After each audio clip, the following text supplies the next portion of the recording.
महाराष्ट्र विधानसभा चुनाव से पहले उद्धव ठाकरे गुट को लगा बड़ा झटका। ठाकरे गुट की प्रियंका चतुर्वेदी ने पीएम मोदी को बताया सबसे महान नेता। जी हाँ दोस्तों, बड़ी जानकारी सामने आ रही है। प्रियंका चतुर्वेदी के बयान से सोशल मीडिया पर तहलका मचा हुआ है। सोशल मीडिया साइट एक्स पर उद्धव ठाकरे और आदित्य ठाकरे को टैग करके लोग सवाल पूछ रहे हैं, आखिर उनके मुंह से पीएम मोदी की तारीफ के लफ्ज निकले कैसे। पहले तो वो ऐसी न थी। दरअसल प्रियंका चतुर्वेदी से एक पॉडकास्ट में उनके फेवरेट लीडर के बारे में पूछा गया था, लेकिन जो जवाब राज्यसभा सांसद ने दिया वैसी न तो सवाल पूछने वाले की अपेक्षा रही होगी और न ही इंटरव्यू को देखने वाले लोगों की। प्रियंका चतुर्वेदी ने बगैर किसी लाग लपेट के सीधे सीधे पीएम मोदी को देश का सबसे महान नेता बता दिया और कुछ देर तक उनकी तारीफ में कसीदे भी पढ़ते रही। प्रियंका चतुर्वेदी के बयान पर हर किसी को आश्चर्य हो रहा है, क्योंकि ये बात प्रियंका चतुर्वेदी ने महाराष्ट्र चुनाव के पहले कही है। पॉडकास्ट में प्रियंका चतुर्वेदी से उनके पसंदीदा नेता के बारे में पूछा गया तो सबको लगा कि वो उद्धव ठाकरे का नाम लेगी। ऐसे ख्याल भी थे कि वो आदित्य ठाकरे का नाम ले सकती हैं, लेकिन सबकी उम्मीदों के विपरीत उन्होंने पीएम मोदी का नाम लिया।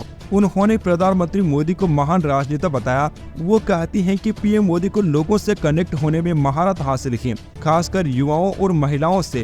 केंद्र में तीसरी बार बीजेपी की सरकार बनने में वो पीएम मोदी का अहम रोल मानती हैं। बीजेपी को मिली कम सीटों की बात वो करती तो हैं, लेकिन उससे लोकसभा चुनाव के बाद सबसे बड़ी पार्टी बनाने का क्रेडिट भी मोदी को ही देती हैं। बताती हैं कि वो लगातार तीसरे लोकसभा चुनाव में वोटर को अपने पाले में लाने में कामयाब रहे, एक बड़े वोट बैंक को प्रभावित किया। लेकिन अब सवाल ये उठने लगा है कि प्रियंका चतुर्वेदी ने पीएम मोदी की तारीफ क्यों की है। क्या वो महाराष्ट्र की राजनीति में किसी बदलाव की ओर इशारा कर रही हैं? दोस्तों, आपको बताना चाहिए कि शिवसेना यूबीटी से पहले प्रियंका चतुर्वेदी कांग्रेस की प्रवक्ता हुआ करती थी। उस दौरान वो टीवी पर कांग्रेस के लिए खूब लड़ती रही और युवाओं में अच्छी खासी फॉलोइंग हो गई थी और ये सिलसिला करीब 10 साल तक चलता रहा। जैसे वो बीजेपी के खिलाफ आक्रामक नजर आती हैं, वैसे ही वो पहले भी हमलावर देखी जाती रही हैं। सिर्फ कुछ दिनों को छोड़कर 2019 के आम चुनाव के बीच ही प्रियंका चतुर्वेदी ने कांग्रेस को छोड़ दिया था।